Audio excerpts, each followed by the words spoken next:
बिस्मिल्लाहिर्रहमानिर्रहीम।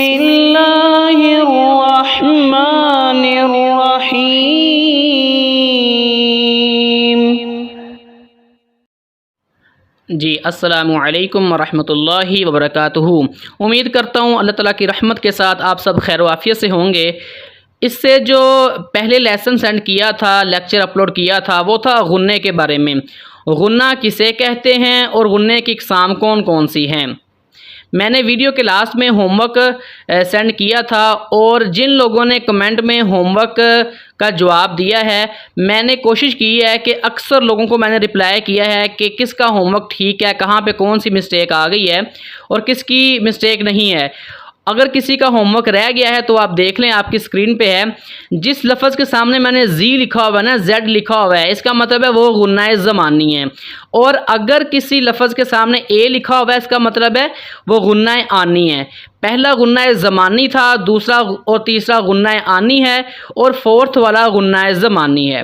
क्लियर हो गया। अब चलते हैं अपने नेक्स्ट लेक्चर की तरफ। आज का हमारा टॉपिक है सकता किसे कहते हैं।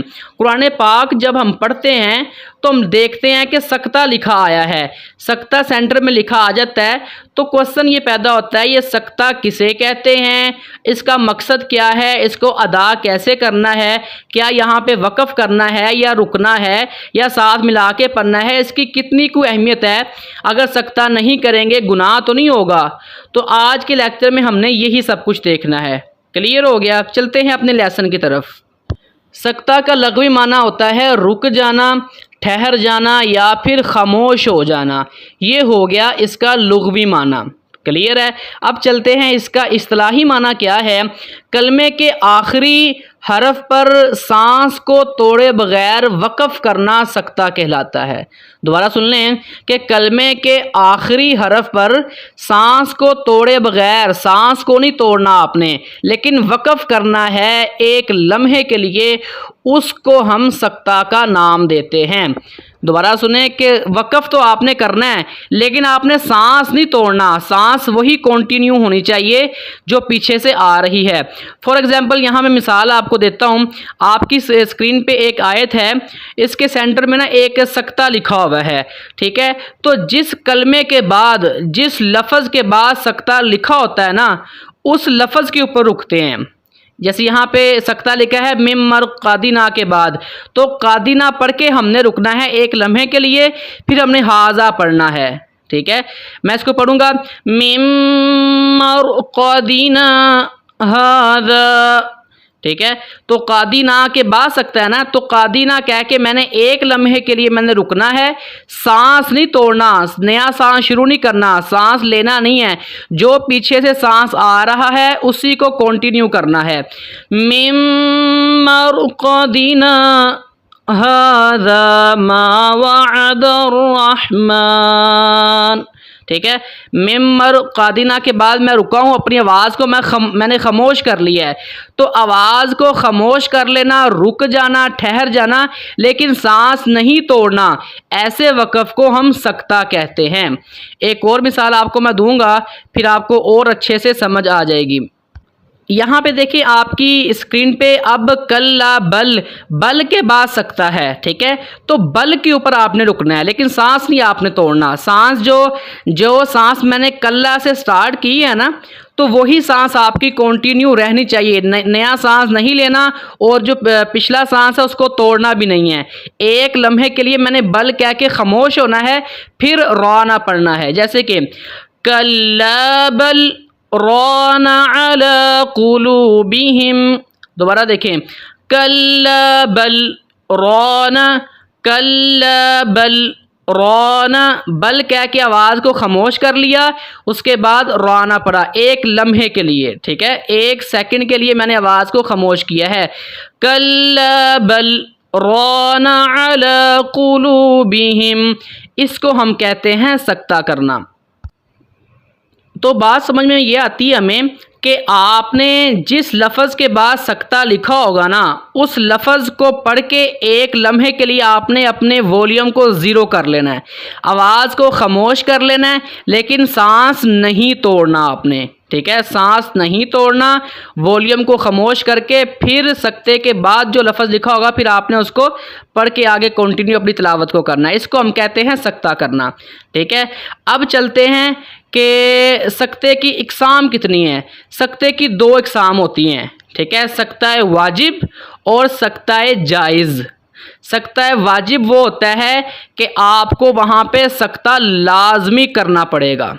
वाजिब होता है फ़र्ज़ के करीब करीब जो चीज़ें होती हैं ना वो वाजिब होती हैं। ठीक है, जो फ़र्ज़ तो ना हो लेकिन फ़र्ज़ के करीब करीब जो चीज़ें होती हैं वो वाजिब होती हैं, उनको लाजमी करना होता है। और अक्सर आलम दीन ये भी कहते हैं कि वाजिब और फ़र्ज़ एक ही चीज़ है, अगर आप नहीं करेंगे तो आपको गुनाह होगा। लेकिन कुछ कहते हैं नहीं, फ़र्ज़ और चीज़ है, वाजिब फ़र्ज़ के करीब करीब है। बहरहाल जो भी है, तो चार मुकामात ऐसे हैं कि वहाँ पे सकता है वाजिब होगा। मतलब कुरान पाक के अंदर चार मुकामात ऐसे आएंगे वहाँ पर सकता आपने लाजमी करना है। उन चार मुकामात के अलावा जहाँ पे भी सकता आए आपकी मर्ज़ी है, आप करें या ना करें, आपकी मर्ज़ी है। ठीक है, लेकिन चार मुकामात का जिक्र होता है कि आपने चार मुकामात के ऊपर सकता वाजिब करना है, मतलब लाजमन सकता जो है वो करना है। आपकी स्क्रीन पे है वो चार मुकामात कौन कौन से हैं, आप अपनी स्क्रीन के ऊपर जो है वो देख सकते हैं। मैं बारी बारी जो है वो ये जो चार मुकामात हैं इनको मैं रीड करूँगा ताकि आपको और अच्छे से समझ आ जाए। चलते हैं सूरतुल कहफ की आयत नंबर 1 और 2 में। यहाँ पर जब मैं स्टार्ट करूँगा सूरतुल कहफ की आयत नंबर 1 के बाद जो है वो सकता लिखा हुआ है। ठीक है, यहाँ मैं सकता लाजमी करूँगा, वाजिब है सकता करना। इसको मैं ऐसे पढ़ूँगा, यजअल लहू इवजा क़य्यिमन लियुनज़िर बअसन शदीदा। तो इवजा मैंने जब पढ़ा है फिर मैं रुक गया हूँ लेकिन मैंने सांस नहीं तोड़ा। ठीक है, दोबारा देखें, यजअल लहू इवजा क़य्यिमन लियुनज़िर बअसन शदीदा। ये हो गया है पहला मुकाम जहाँ पे सकता है वाजिब होगा। नेक्स्ट देखते हैं, सूरह यासीन की आयत नंबर 52 के अंदर सकता जो होगा वो है सकता वाजिब। ठीक है, ये दूसरा मुकाम है, इसको पढ़ेंगे। अब देखें, मिम्मर कादी ना है ना, तो मिम्मर कादी ना के बाद मैंने सकता करना है, उसके बाद मैंने हाजा पढ़ना है। देखें, मिम्मर कादी ना हाजा मा वअदर रहमान। यहाँ पे भी सूरह यासीन की आयत नंबर 52 के अंदर जो सकता हो रहा है वो सकता है वाजिब है, आपको सकता करना पड़ेगा। अगर आप नहीं करेंगे तो हो सकता है गुनाह मिले, हो सकता है मानी चेंज हो जाए। दो मुकामात तो हो गए, तीसरा मुकाम देखते हैं जहाँ पे सकता है वाजिब होगा। ये तीसरा मुकाम है सूरतुल क़ियामा है, इसकी आयत नंबर 27 है। ठीक है, यहाँ पे इसको पढ़ेंगे, वक़ील मन रोको। ठीक है, मन कह के एक लम्हे के लिए मैं रुक गया, सांस नहीं तोड़ना। ठीक है, ये तीसरा मुकाम है सूरह क़ियामा की आयत नंबर 27 है। वक़ील मन रोको, मन कह के मैं रुक गया, आवाज़ को खामोश कर लिया एक लम्हे के लिए, फिर आगे कंटिन्यू किया। अब चलते हैं चौथा मुकाम जहाँ पे सकता है वाजिब होगा। सूरतुल मुतफ़्फ़िफ़ीन की जो आयत नंबर 14 है यहाँ पे सकता होगा। कल्ला बल, बल क्या कि मैंने रुक जाना है एक लम्हे के लिए और उसके बाद मैंने आगे कंटिन्यू करना है, सांस ही मैं तोड़ूंगा।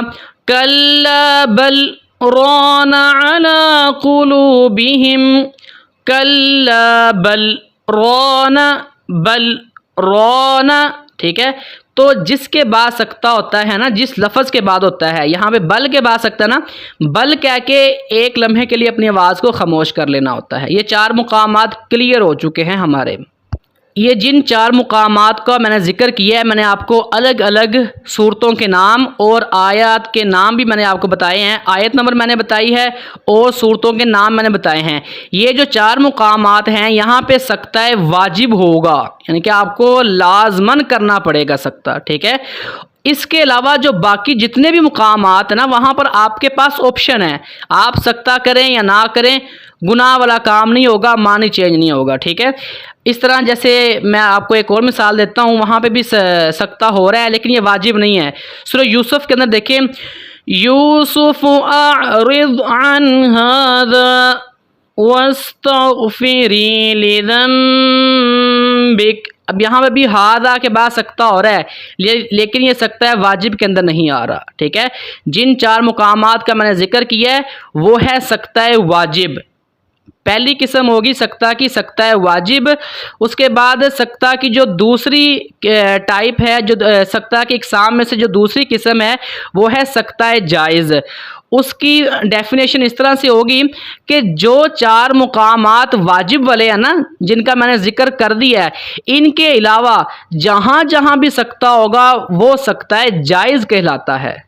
जायज़ का मतलब जायज़ है, आप कर ले, अच्छी बात है, करना चाहिए, लेकिन वाजिब नहीं है वो। ठीक है, जायज़ का मतलब है आप करें ना करें, ठीक है, लेकिन मस्ट नहीं है। अच्छी बात है आप करें, करना चाहिए, लेकिन ज़रूरी वाजिब नहीं होगा वो।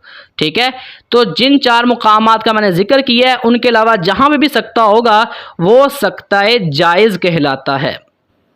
अब इसमें आगे चलते हैं। सवाल ये पैदा होता है कि सकता, इसका मकसद क्या है, ऐसे क्यों पढ़ना हमने? एक लफ्ज़ पढ़ के हम रुक गए हैं, फिर आगे हमने जो है वो कंटिन्यू किया है, तो ऐसा क्यों है, क्या वजह, इसकी कितनी कोई अहमियत है? जैसे इसकी मिसाल मैं आपको इस तरह से देता हूँ।